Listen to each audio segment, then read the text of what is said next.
Olá, seja muito bem-vindo aqui na TV APMP. O nosso convidado é o Dr. José Geraldo Brito Filomeno. Ele que foi Procurador-Geral de Justiça do Ministério Público do Estado de São Paulo, é associado da APMP e veio contar a sua história, a sua participação na história da APMP, que este ano completa 80 anos. Doutor Filomeno, muito obrigada por o senhor ter vindo aqui na APMP, falar um pouco da sua história. Um prazer. Eu gostaria que o senhor falasse um pouquinho da sua participação na APMP, desde que o senhor entrou no Ministério Público. O senhor entrou em 72, Exato. Já como promotor substituto, já se interessou pelos assuntos da APMP. Como é que começou tudo isso?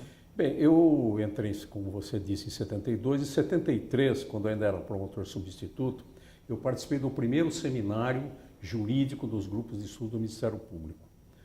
Eu ainda estava em Campinas como substituto, o primeiro seminário, número 1 dos grupos de estudos foi em Águas de Lindóia, e eu fiquei muito entusiasmado com os grupos de estudos, e quando fui promotor em fartura, principalmente, eu me integrei totalmente a eles, por duas razões. Primeiro, porque cuidavam de temas bastante relevantes em matéria de atividade funcional do promotor de justiça. Em segundo lugar, porque era uma maneira de você entrar em contato com os colegas, que a gente, principalmente no interior, naquela época, 40, quase 50 anos atrás, os meios de comunicação eram muito difíceis, houve até períodos em que os postos de gasolina eram fechados, então nós tínhamos que abastecer com logística para poder chegar a determinados lugares. Então, as reuniões dos vários grupos de estudos eram feitas em regiões diferentes. Na minha região lá, em Fartura, as reuniões eram geralmente em Avaré ou então em Piraju. Então, nós nos reuníamos naquela região, não é? E era uma grande satisfação para a gente rever colegas que a gente não via há meses. Não é? E os grupos de estudos eram geralmente dispersos pelo Estado, ainda são, e havia 2 reuniões, no mínimo, por mês de cada grupo de estudos. Eu então me engajei. Eu, na verdade, eu nunca participei diretamente da diretoria da Associação do Ministério Público. Não é? A minha participação efetiva foi como coordenador geral dos grupos de estudos em 1980. Então eu tive uma participação, logo depois do colega Luiz Antônio Fleury, que me antecedeu como coordenador. Depois lá no seminário de Águas de São Pedro eu fui eleito em 1980 como coordenador geral do grupo de estudos, e foi um período bastante difícil, não é? Não só porque ainda a ditadura estava nos seus estertores, mas ainda ativa. Então havia uma série de questões: pode convidar fulano, não pode convidar, seria aconselhável que não convidassem Cicrano, Beltrano, etc. Né? Mas sempre nós dávamos um jeito de fazer as reuniões, nunca fomos, na verdade, justiça seja feita, incomodados com isso, mas sempre havia aquele, né, não chegava assim um receio, mas assim, será que a gente pode fazer, não pode fazer, enfim. E agora, eu ressalto que na minha época como coordenador, nós tivemos temas interessantíssimos. Até antes de eu ser coordenador, eu me lembro que nós apresentamos teses nos seminários. Há 2 seminários, aliás, em 77 e 78, aos quais eu não compareci por questões familiares, nasceu o 3º filho, etc. Eu não pude comparecer, mas o nosso grupo apresentou teses, o Luiz Gonzaga Machado, uma sobre a prisão albergue e a outra sobre transporte de boia fria.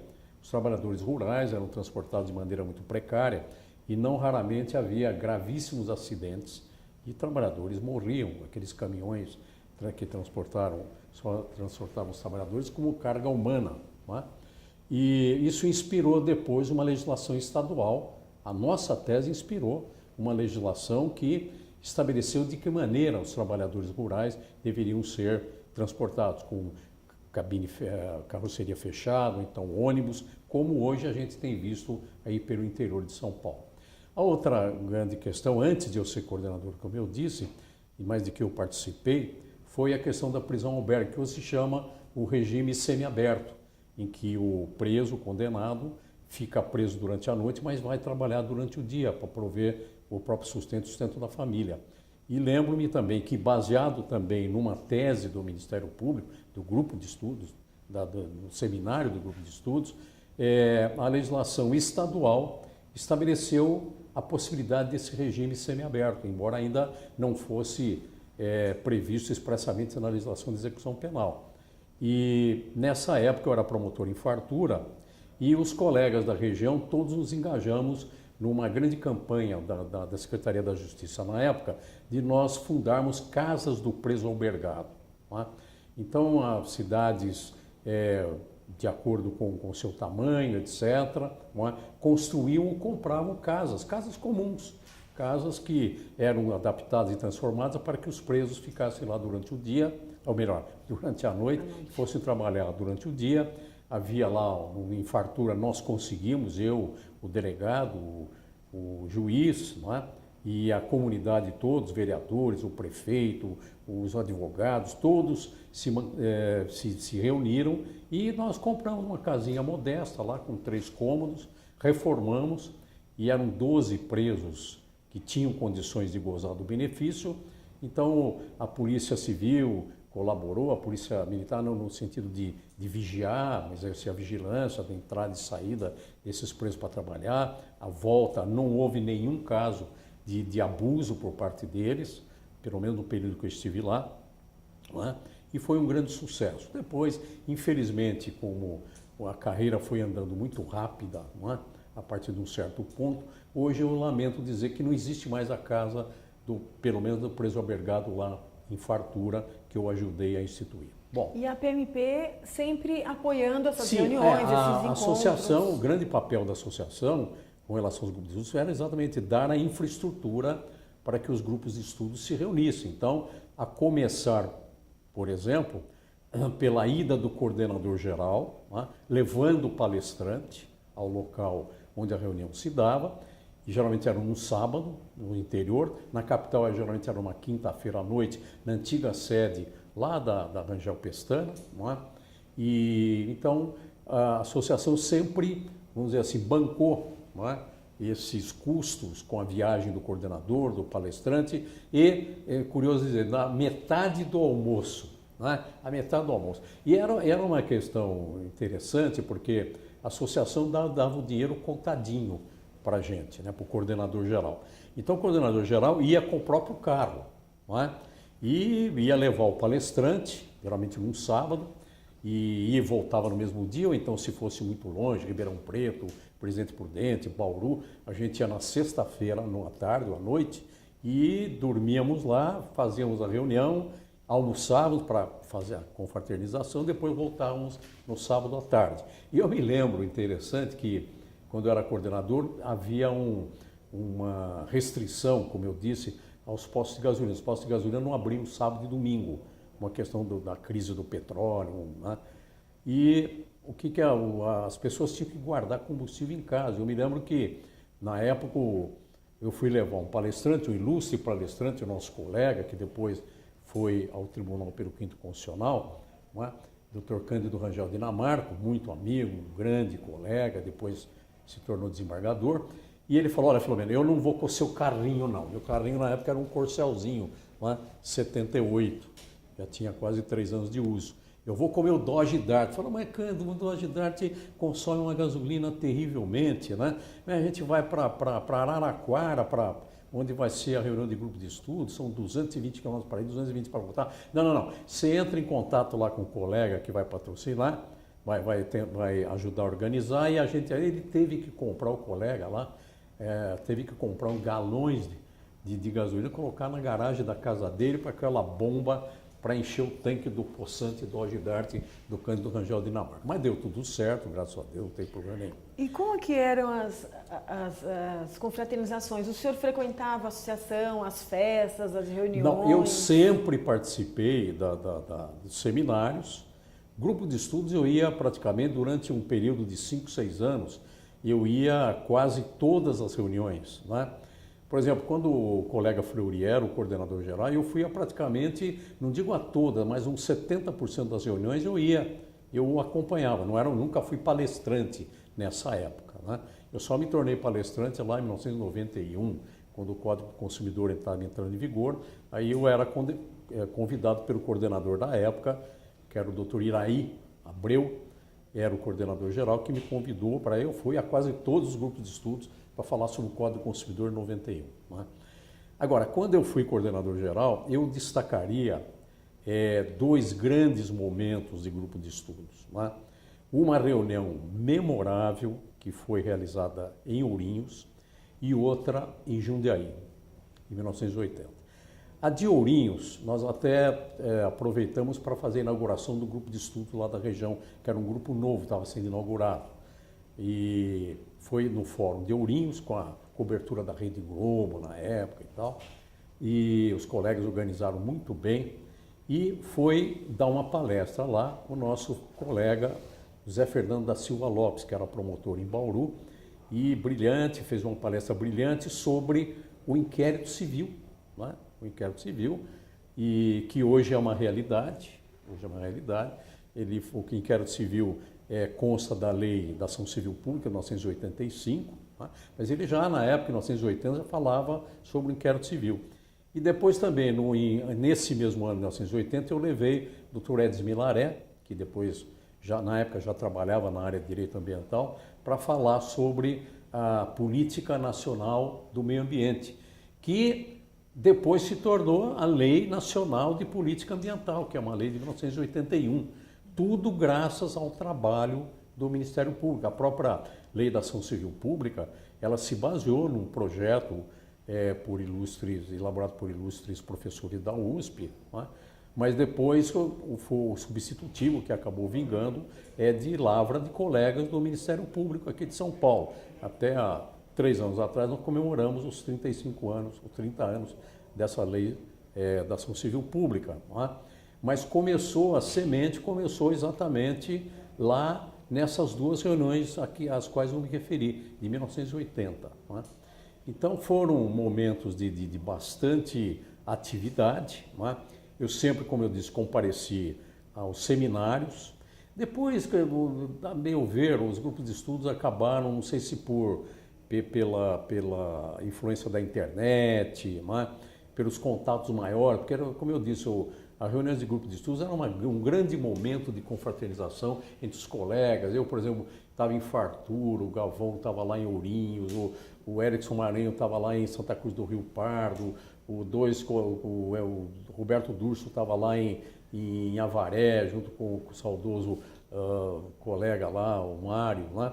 O Mauro, e a gente acabava se vendo muito pouco, né?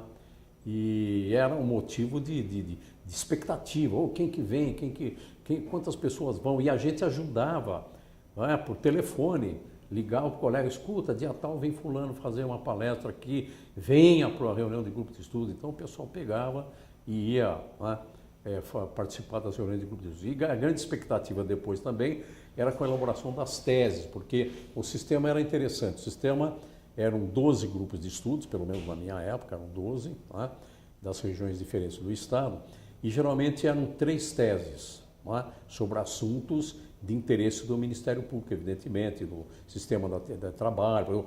Uma tese, por exemplo, que eu me lembro, o promotor, diretor não, o executivo, que é o secretário executivo das promotorias, nasceu no grupo de estudos. Então, hoje, cada promotoria, com mais de 2 promotores e tal, tem o seu secretário executivo, que é eleito pelos próprios colegas em eleição, não é? Ali na hora, como se fosse uma democracia direta, não é? Então, até para reivindicar coisas para a promotoria, melhores condições materiais e tal. Mas depois, como eu disse, com o passar do tempo, com a internet, com os meios de comunicação mais rápidos e tal, os grupos de estudos, a meu ver, pelo menos como espectador agora de fora, têm perdido o seu dinamismo, não é? Eu não vejo mais a associação noticiar. Antigamente era não era por e-mail, evidente, era pelo boletim da associação, e eu ficava aflitíssimo, porque, por exemplo, nas reuniões, o grupo A, B, C, D vão fazer reuniões em setembro, outubro, novembro, vamos supor. E eu já em junho, julho, eu tinha que preparar esses convites para publicar no boletim da associação. Então a saudosa Marinilce, que era funcionária da associação. E onde que era a sede da associação nessa época? Era no 15º andar do Fórum João Mendes Júnior. Era tudo lá. A Procuradoria-Geral, a Corregedoria-Geral, a Associação, era tudo no 15º andar. O 16º eram mais as promotorias, os promotores das varas especializadas cíveis que trabalhavam lá. Né? Era tudo, era uma salinha de nada, um conjunto de salinhas lá apertadas. Era a sede da Associação Paulista do Ministério Público. Não tinha veículo. O presidente tinha que se locomover com o seu próprio carro, não tinha. Não é? Era, assim, bastante acanhada a sede. O senhor recentemente escreveu um livro contando histórias que aconteceram nas promotorias. Honoris causa. Honoris causa. Com relação à PMP, tem algum causo que o senhor poderia contar? Olha, não está lá no livro, mas tem dois, né? Eu me lembro que num dos grupos de estudos, a Itu até, terminado a palestra do colega que foi lá, ministrar a palestra e tal, eu pensava, agora vamos almoçar, para variar lá no bar do Alemão e tal. Aí, cadê o fulano de tal? Ué, cadê? Um colega lá de Itu mesmo, né? No fim ele tinha ficado trancado no fórum e não tinha chave. Aí eram 1h30, quase 2:15, aí eu falei, poxa, pera um pouquinho, o fulano, será que ele não ficou lá no fórum? Aí a gente teve, ele xingava. Falei, ué, mas você que é mesmo daqui, você não tem a chave? Não, eu emprestei pro fulano e tal, não sei o quê. Mas depois tudo na brincadeira e tal, só que a gente ficou preocupado e atrasou um pouco o almoço. Num outro almoço também de confraternização, a associação antigamente, hoje ela paga tudo, né? Antigamente não, ela dava o dinheiro para o coordenador, esse dinheiro era para pagar a gasolina e para pagar metade do almoço. A outra metade, quem participava é que tinha que pagar. Vinha a conta, o coordenador fazia meio a conta lá, não sei o quê, olha, deu X para cada um, né? Aí eu tirava o dinheiro vivo mesmo, punha na mesa e cada um punha a sua parte. Na época quase não se usava cartão de crédito, né? Bom, só que um dia, aí o pessoal vai indo embora, né? Oi, tchau. No fim eu fui fazer a conta, uns 4 ou 5 tinham ido embora, tinham se esquecido de pagar. Aí eu tive que pagar do meu bolso. Claro que depois da associação, né, eu expliquei, mas eu fazia a prestação de conta direitinho, olha, recebi X, estou devendo Y, gastei isso, né? Mas os colegas se esqueceram, não é de má fé, nada disso, né? Não é malandra, mas é uma questão de que a gente, né? Daí, na partir do almoço seguinte, eu comecei a ficar mais esperto, né? Ó, ninguém vai embora de dar sua cota à parte aqui, né? Mas só para fechar esse feliz efeméride dos 80 anos da nossa querida associação, eu diria que eu tive 3 grandes momentos na minha carreira. A primeira delas, bom, sem contar o ingresso, evidentemente, de 72, mas eu digo, a primeira delas é ter sido coordenador geral do grupo de estudos. A segunda é ter sido o instituidor das promotorias de defesa do consumidor e ter sido o primeiro promotor de justiça do país a exercer a curadoria especializada de defesa do consumidor. Não existia cargo na época, existia função. Depois eu consegui criar um cargo efetivo. Quando o Dr. Claudio Ferraz da Varenga era o procurador-geral, eu consegui um cargozinho de promotor de justiça efetivo do consumidor. Mas até então eram funções e eu fui o primeiro do Brasil a exercer esse cargo e depois, com muita honra, espalhei a convite de vários ministérios públicos. Só não fui a Tocantins, porque ainda não existia Tocantins, o estado de Tocantins, e a Roraima. Em todos os outros estados eu proferi palestra e, modéstia à parte, inspirei muitos MPs do Brasil a criarem a sua promotoria do consumidor. E, em terceiro lugar, claro, evidente, a honrosa função de Procurador-Geral de Justiça. Então, eu me sinto realizado, não é? Hoje aposentado, eu me dedico à consultoria na minha área de direito do consumidor, não é? E frequento sempre que posso as atividades da associação. Doutor Filomeno, em nome da associação, da PMP, eu agradeço muito a entrevista do senhor. Então, para mim é uma grande satisfação.